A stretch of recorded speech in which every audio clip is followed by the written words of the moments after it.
Hello and welcome to DevOps Techies. My name is Neeraj and I have been working in IT industry for more than 9 years and I have worked in multiple DevOps tools and technologies. So I thought I should share some experience on these trending technologies which are being used in today's software world. And in this series of tutorial we will be discussing about Docker container from very beginning to the advanced level, and we will understand topics through lecture and practical demos so that we can understand concept very easily. So whatever the topic we will discuss, we will also perform a practical demo so that you can understand in depth. And so let's get start with the Docker introduction. So here are some topic that we will cover uh, within this series. So the first is introduction to Docker. What is container? Benefit of Docker? Virtualization versus containerization. Within this topic, we will discuss the key differences between virtualization and containerization. And the next is Docker installation on Linux and Mac OS. So here we will discuss how we can install Docker container in Linux in multiple flavors of Linux like CentOS, Red Hat, and Ubuntu. And in Mac OS, I will set up our lab environment in Mac OS.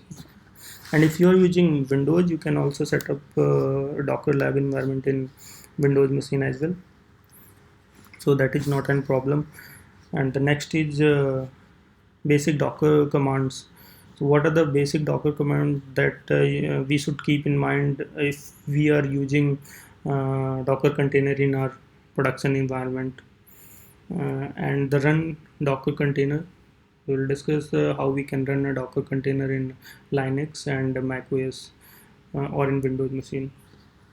And next is the Docker networking concept.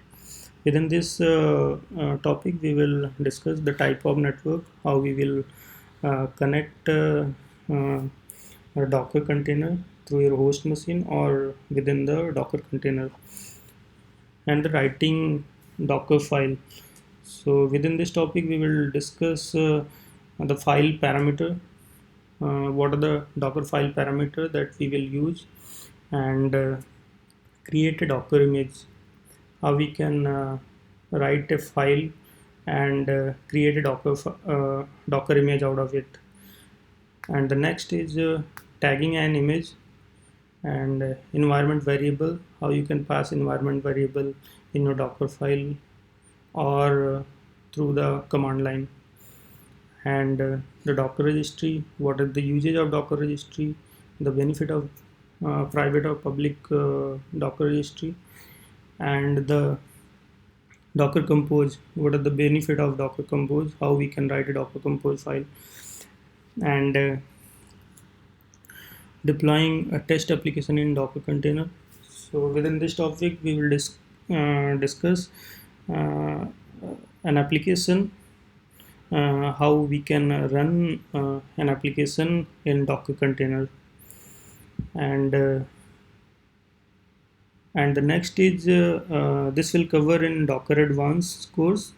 So the Docker Swarm, how we can install a Docker Swarm in our Linux or Mac OS, we will discuss within this topic.